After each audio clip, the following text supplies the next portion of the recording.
성경은 일관되게 우주의 궁극적인 실체가 하나님이라고 말합니다. 하나님은 창조, 타락, 구속, 완성이라는 큰 이야기 속에 자신을 드러내셨습니다.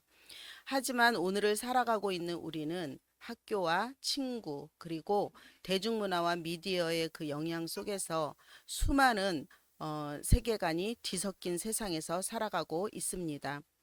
어떤 이는 과학과 물질만이 진리라고 주장을 하고, 또 어떤 이는 절대적인 진리를 부정하며 상황과 감정에 따라 옳고 그름이 달라지는 상대주의를 말합니다.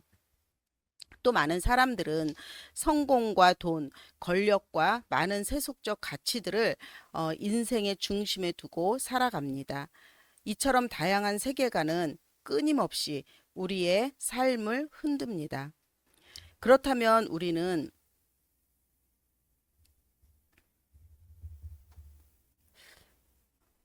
어떤 존재로 또 어떤 정체성을 붙들고 살아가야 하겠습니까?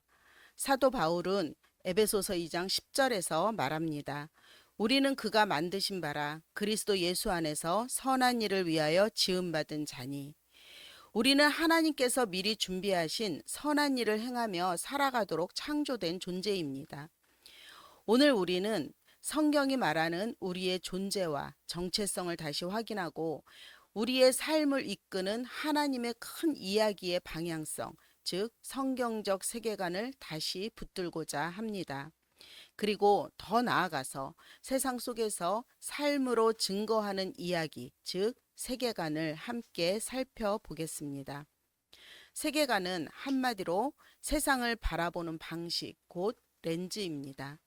같은 사건이나 상황에서 어떤 렌즈를 끼고 어떻게 바라보느냐에 따라 그 해석과 반응은 달라집니다. 좀 더 신학적으로 말하면 세계관은 신념이자 믿음의 근본적인 방향이며 실제의 근본적인 구조에 관해 우리가 주장하는 이야기입니다. 만약 하나님이 없다라고 믿는다면 그 믿음대로 삶의 방향은 흘러갑니다. 그러나 세계관의 뿌리가 그리스도께 있다면 우리는 말씀을 양분 삼아서 점점 하나님의 형상으로 회복되는 삶을 살게 됩니다. 우리는 어디서 와서 어디로 가고 있는가? 이 질문은 인생에서 가장 근본적인 질문입니다. 성경은 분명히 말합니다. 창세기 1장 1절 태초에 하나님이 천지를 창조하시니라. 우리의 존재는 하나님으로부터 시작되었습니다. 이 정체성의 답은 우리의 사명, 그러니까 무엇을 위해 우리가 살아야 하는가, 우리의 본성, 나는 누구인가, 또 목적, 어디를 향해 가고 있는가를 결정합니다. 이것이 바로 우리의 세계관입니다. 세계관은 단순히 머릿속 생각에 머무르지 않습니다. 우리가 가진 신념, 곧 믿음은 가치관을 만들고 그 가치관은 행동으로 이어져서 결국 삶 전체를 결정합니다. 카일 아이드머는 이렇게 말합니다. 무엇을 생각하는지가 무엇을 믿을지를 결정하고 무엇을 믿을지는 어떤 감정을 느끼는지를 결정하고 또 어떤 감정을 느끼는지는 무슨 행동을 하고 어떻게 살아갈지를 결정한다. 그러니까 예를 들어보면 하나님은 살아계셔 라고 생각하는 사람은 어떤 어려움 속에서도 모든 것이 하나님의 계획 안에 있다고 믿습니다. 그 믿음은 두려움 속에서도 평안을 주고 기도와 인내로 반응하게 만듭니다. 세계관은 단순한 지적 개념이 아닙니다. 생각과 믿음과 감정과 행동이 이 모두를 아우르는 마음의 헌신이자 삶의 중심이 되는 이야기입니다. 우리는 이 이야기를 바르게 이해하고 삶 전체 일관되게 적용해야 하는 것입니다. 그래서 성경적 세계관은 우리의 인생 여정에서 나침판이자 내비게이션과 같습니다. 우리의 길을 바르게 인도하고 궁극적인 목적지인 하나님의 나라로 나아가도록 이끌어주기 때문입니다. 우리는 어디서 와서 어디로 가고 있는가? 이 질문의 출발점은 바로 창조입니다. 창조란 하나님의 말씀으로 무에서 유를 만드신 사건입니다. 세상의 모든 물건은 만든 사람이 있듯이 우주 만물의 근원에도 설계자와 창조주가 계십니다. 성경은 그분이 하나님이라고 증언합니다. 요한복음 1장 3절을 보면요. 모든 것이 그로 말미암아 창조되었으니 그가 없이 된 것은 하나도 없었다. 진화론적 세계관은 우주를 단순히 우연의 산물, 무의미한 진화의 결과라고 주장합니다. 그러나 성경은 온 우주가 하나님의 말씀에 의해 지어진 하나님의 위대한 걸작품이라고 선포합니다. 하나님은 사람을 하나님의 형상대로 지으셨습니다. 사람은 단순한 피조물이 아닙니다. 하나님을 사랑하고 진리를 분별하고 올바른 결정을 할 수 있는 이성과 도덕성을 가진 존재입니다. 또한 자유의지를 가진 인격체로서 순종할 수도 불순종할 수도 있는 책임 있는 존재로 세우셨습니다. 창세기 1장 28절은 생육하고 번성하여 땅에 충만하라, 정복하라, 다스리라. 하나님은 창조 안에 잠재력을 넣어두셨습니다. 우리는 하나님의 사랑 안에서 그것을 발견하고 하나님의 그 전능하심을 경험하면서 그 모든 것들을 발전시키며 하나님께 영광을 드러내야 합니다. 이 말씀은 단순히 생존을 위한 관리가 아니라 세상을 경작하고 아름답게 꾸미라는 청지기의 사명, 곧 문화 명령을 주신 것입니다. 앤디 크라우치는 문화는 인간이 세상을 만들어가는 행위라고 했습니다. 사람은 자기가 살아가는 그 문화적 환경을 특별히 의식하지 않고 자연스럽게 받아들입니다. 물고기가 물속에서 살아가며 물을 당연하게 여기듯이 하나님이 선물로 주신 자연을 자연스럽게 열어서 상상력을 발휘하여 개발하는 그것이 바로 문화입니다. 그러니까 문화란 인간이 세상을 만들어가는 행위이고 문명은 그 문화가 발전해 형성된 제도와 구조를 말하는 것입니다. 그러니까 우리가 나무를 볼 때 나무는 그 자체로는 그냥 자연물이지만 우리는 그 나무를 이용을 해서 바이올린을 만들 수도 있고요. 기타를 만들 수도 있습니다. 그런 것 악기를 만들어서 하나님을 찬양하는 도구로 사용할 수 있는 것입니다. 따라서 문화와 문명 그 자체는 악하지 않습니다. 문제는 그 방향성이 문제인 것이지요. 하나님을 높이면 예배가 되고 인간의 그 욕심을 따라 인간을 높이면 우상이 되는 겁니다. 바벨탑 사건이 그 대표적인 예이죠. 갈릴레오는 이렇게 말했습니다. 하나님은 우리에게 두 권의 책을 주셨다. 한 권은 성경이고 한 권은 자연이다. 하나님은 자신의 선한 성품을 따라 만물을 아름답고 질서 있게 창조하셨습니다. 성경은 피조 세계가 하나님의 솜씨를 드러내는 위대한 창조 작품임을 증언합니다. 보시기에 좋았더라 라는 말이 창세기에 여러 번 나오는데요. 그 말씀을 통해서 알 수 있습니다. 빛이 있어라 하니 아멘 하고 빛이 생겼고 바다가 있어라 하니 아멘 하고 바다가 생겼습니다. 이처럼 창조는 하나님의 말씀에 대한 그 피조물의 전적인 신뢰, 곧 아멘의 결과입니다. 우리는 창조주 하나님을 예배하고 이 세상을 다스리고 가꾸는 청지기의 사명을 감당해야 합니다. 하나님은 세상을 창조하시고 보시기에 좋았더라 라는 말이 첫 반응이었습니다. 본래 세상은 선하고 질서 있는 구조였습니다. 그런데 문제가 생겼습니다. 아담과 하와가 하나님의 부르심의 방향을 잃어버렸습니다. 하나님의 말씀을 거부하고 사탄의 거짓말에 속아 범죄함으로 인간은 타락했습니다. 이후 모든 인간은 죄인이 되었습니다. 타락이라는 말은 그 높은 곳에서 떨어지다 라는 뜻입니다. 본래 인간이 지녔던 그 존귀함과 그 의로움, 그러니까 하나님의 형상대로 지어지고 하나님과 교제하며 어, 또한 하나님 뜻에 따라서 올바른 관계를 형성하는 그런 모든 것들을 상실하게 된 것입니다. 더 이상 하나님의 영광을 드러내지 못하는 상태이죠. 사탄은 거짓말로 하와를 유혹했습니다. 절대로 죽지 않는다. 하나님의 말씀을 부정한 것이죠. 눈이 밝아진다. 이것은 스스로 깨닫고 해답을 찾을 수 있다는 그 세속적인 신념, 그러니까 교만과 인본주의인 것이죠. 하나님처럼 될 것이다.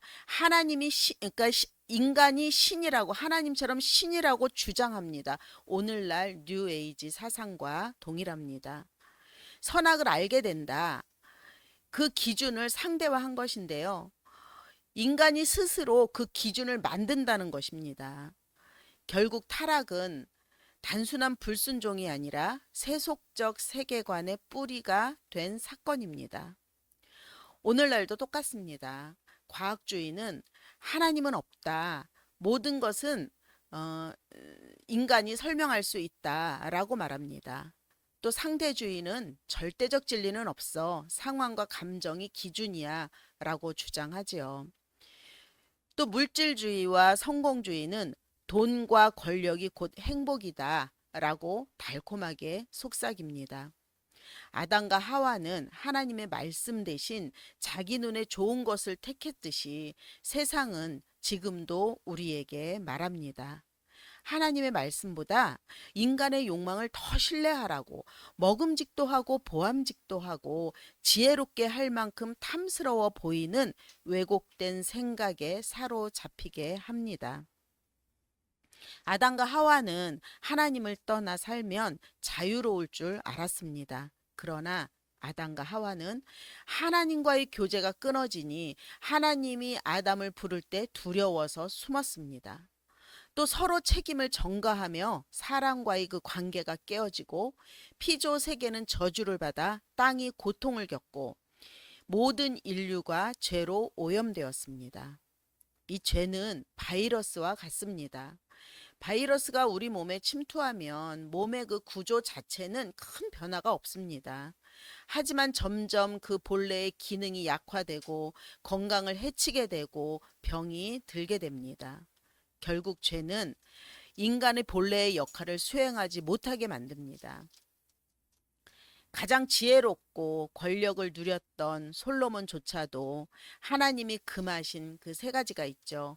말, 아내, 은금을 취하지 말라고 했는데 그러한 것들을 과도하게 모았습니다.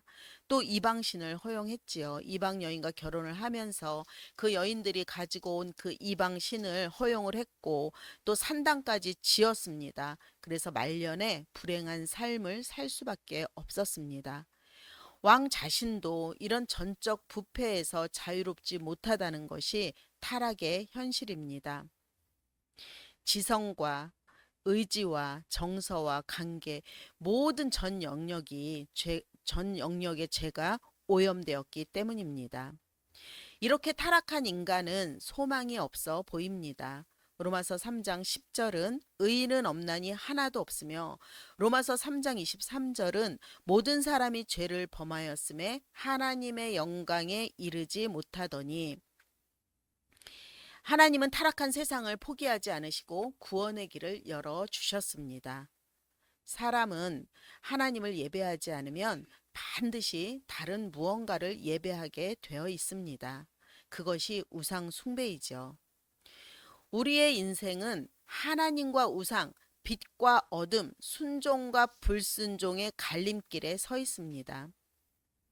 성경은 이렇게 진단합니다. 근본적인 원인은 인간의 타락에 있으며 또 그 해결은 오직 예수 그리스도의 십자가 구속뿐이라고 말합니다. 구속이라는 말은 값을 지불하고 자유롭게 한다는 뜻입니다.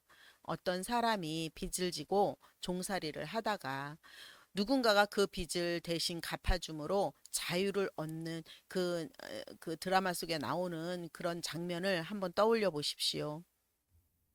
성경이 말하는 구속은 우리가 죄의 노예에 묶여 있을 때 예수 그리스도의 십자가 대속의 죽음으로 우리의 죄값을 치르신 겁니다. 바울은 이렇게 고백합니다. 골로새서 1장 13절에서 14절입니다. 그가 우리를 흑암의 권세에서 건져내사 그의 사랑의 아들의 나라로 옮기셨으니 그 아들 안에서 우리가 구속 곧 죄사함을 얻었도다. 그 결과 우리는 흑암의 권세에서 자유롭게 되었고 하나님 나라의 백성이 되었습니다. 이 장면은 나니아 연대기 속 유스터스의 이야기에서도 잘 나타납니다. 유스터스는 자기 중심적이고 이기적인 성격입니다. 사촌들을 무시하고 불평만 하지요. 결국 형편없는 결정을 거듭한 끝에 용이 됩니다. 그때 그리스도를 상징하는 아슬란이 나타납니다. 유스터스에게 호수에서 쉬어가라고 권합니다. 그런데 먼저 옷을 벗어야 한다고 말합니다. 유스터스는 스스로 용의 그 비늘을 벗겨내려 했지만 겉껍질만 벗겨질 뿐 답답함은 그대로였습니다. 오히려 벗겨내려고 하면 할수록 그 가려움증이 심해졌습니다. 그때 아슬란은 내 옷은 내가 벗겨야 한다 라고 말합니다. 아슬란은 날카로운 발톱으로 용의 껍질을 벗겨내고 유스터스를 물속으로 밀어 넣었습니다. 물에서 나온 유스터스는 다시 소년의 모습을 되찾았지만 이전과는 전혀 다른 사람이 되어 있었습니다. 이 이야기는 구속의 본질을 잘 보여줍니다. 인간은 스스로 고칠 수 없습니다. 자기 힘으로는 더 나은 사람이 될 수 없습니다. 어떤 제도나 신앙적 열심이나 선행으로도 죄의 문제를 해결할 수 없습니다. 오직 예수 그리스도의 십자가만이 구원의 길입니다. 이 십자가 안에는 용서, 자유, 또 그 자녀됨의 새로운 신분, 그리고 미래의 삶에서의 그 비전까지 포함합니다. 만약 우리의 선행이나 노력에 의해 구원이 좌우된다면 그 기준을 어디에 두어야겠습니까? 나는 봉사를 10시간 했어. 그런데 다른 사람이 20시간을 했으면 누가 구원을 받아야 되는 것입니까? 그렇게 명확하지 않기 때문에 확신할 수가 없습니다. 세상에서 사람들은 인간의 노력과 제도적 장치에 의해 세상의 악을 해결하려고 했습니다. 마르크스는 공산주의 혁명을 통해 유토피아를 건설할 수 있다고 외쳤습니다. 그 결과는 수많은 무고한 생명이 희생되었고 독재 정치로 끝났습니다. 인간적인 방법은 악을 제거하기는커녕 더 큰 악을 낳을 뿐입니다. 세상의 모든 악의 문제는 예수 그리스도를 통해서만 해결됩니다. 예수 그리스도의 구속은 영혼만이 새롭게 하는 것이 아닙니다. 우리의 생각과 마음, 가치관과 태도, 그리고 삶의 모든 영역을 새롭게 변화시키는 능력입니다. 자기 중심적이던 마음이 성령님의 새롭게 하심을 덧입어서 하나님 사랑, 이웃 사랑의 마음으로 거듭나게 됩니다. 돈과 명예와 성공, 이런 것들이 판단의 기준이었다면 이제는 하나님의 말씀을 기준으로 하나님 나라의 의를 먼저 구하게 됩니다. 손해를 보더라도 정직을 택하고 불편한 사랑을 선택해도 기쁨과 감사가 넘치게 됩니다. 그러면 사람들이 저 사람 갑자기 성격이 좋아졌나 봐 라고 이야기할 수도 있는데요. 그것은 그리스도의 성품이 그 사람 안에서 열매 맺는 과정인 것입니다. 바울은 로마서 12장 2절에서 이렇게 말합니다. 오늘 본문인데요. 함께 읽어보겠습니다. 시작.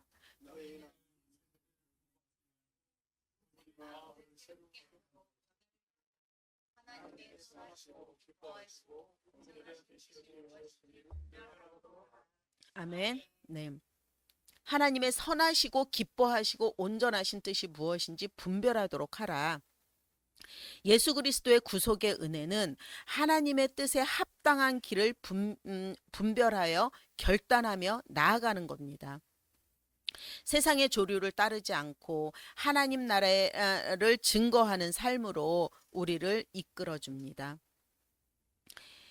지금까지 우리는 창조, 타락, 구속을 살펴보았습니다. 이제 마지막으로 하나님께서 이루실 완성, 새하늘과 새 땅입니다.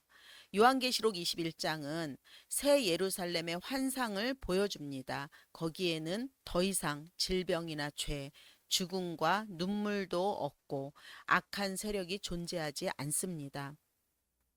오직 하나님과 함께하는 영원한 샬롬이 있습니다.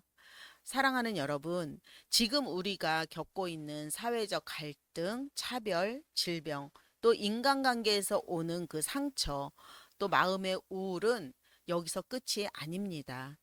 오히려 하나님께서 새 하늘과 새 땅으로 이끄시는 과정입니다.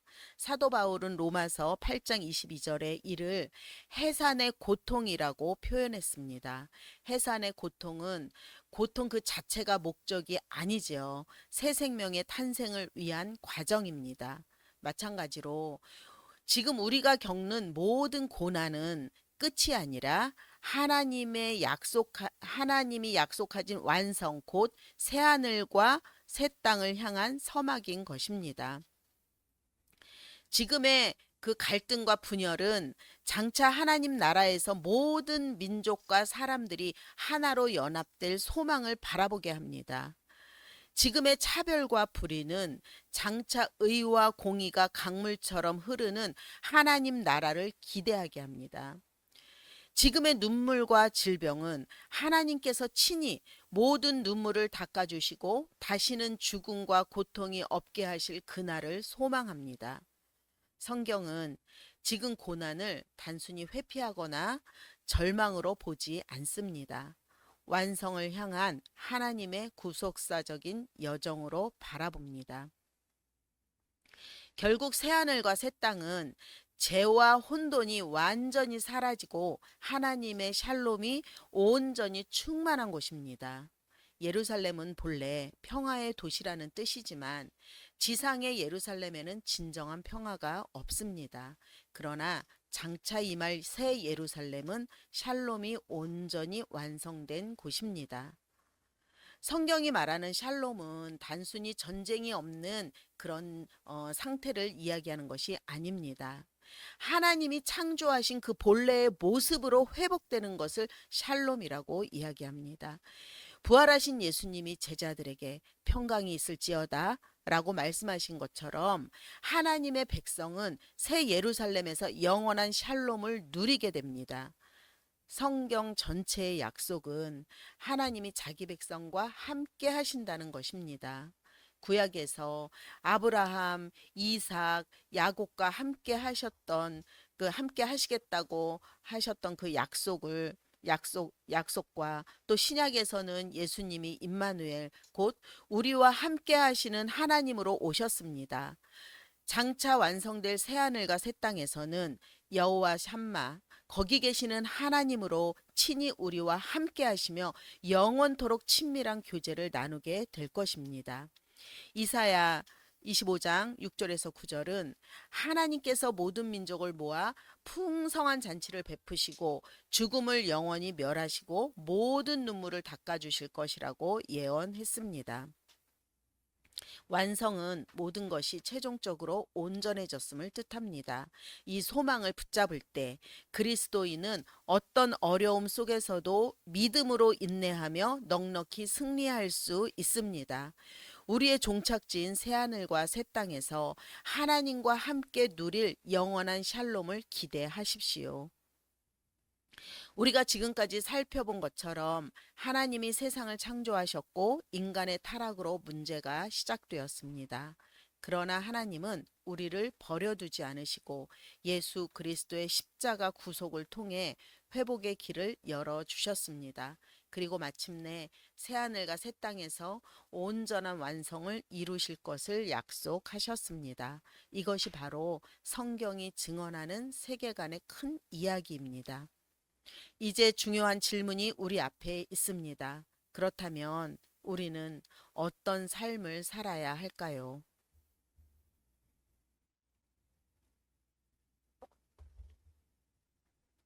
성경이 말하는 하나님 나라는 세상의 철학이나 인간의 이상이 아닙니다. 그러니까 인간이 만들어낸 생각이나 꿈이 아니라는 것입니다. 역사의 한가운데서 신실하게 일하신 하나님의 구체적인 약속에 근거한 나라입니다. 그래서 확실합니다. 사도 바울은 고백합니다. 로마서 8장 31절입니다. 하나님이 우리 편이시면 누가 우리를 대적하겠습니까? 다시요. 하나님이 우리 편이시면 누가 우리를 대적하겠습니까? 우리는 그저 감사할 수밖에 없습니다. 하나님 나라를 영원한 기업으로 받았기 때문입니다. 우리는 두렵과 떨림으로 구원을 이루며 주님의 뜻에 합당하고 거룩한 삶을 살아야 합니다. 또한 주님이 다시 오실 그날을 바라보며 깨어 기도하고 서로를 사랑과 선행으로 격려해야 합니다. 그리고 마라나타, 주 예수여 어서 오시옵소서 라고 고백하는 종말론적 공동체를 살아가야 합니다. 여호수아는 이스라엘 백성에게 이렇게 도전했습니다. 여호수아 24장 15절입니다. 오늘 너희는 누구를 섬길지 택하라. 오직 나와 내 집은 여호와만을 섬기겠다. 사랑하는 여러분, 세계관은 단순한 생각이 아니라 삶 그 자체입니다. 내가 어떤 세계관을 붙잡느냐가 내 삶의 방향을 결정하고 결국 인격으로 열매를 맺게 되는 것을 기억하십시오. 한 주간 주님을 섬기며 하나님 나라의 소망 안에서 살아가시길 바랍니다. 그리하여 하나님이 편드는 복된 인생, 하나님의 영광을 드러내는 아름다운 교회 되시기를 간절히 바랍니다. 아멘.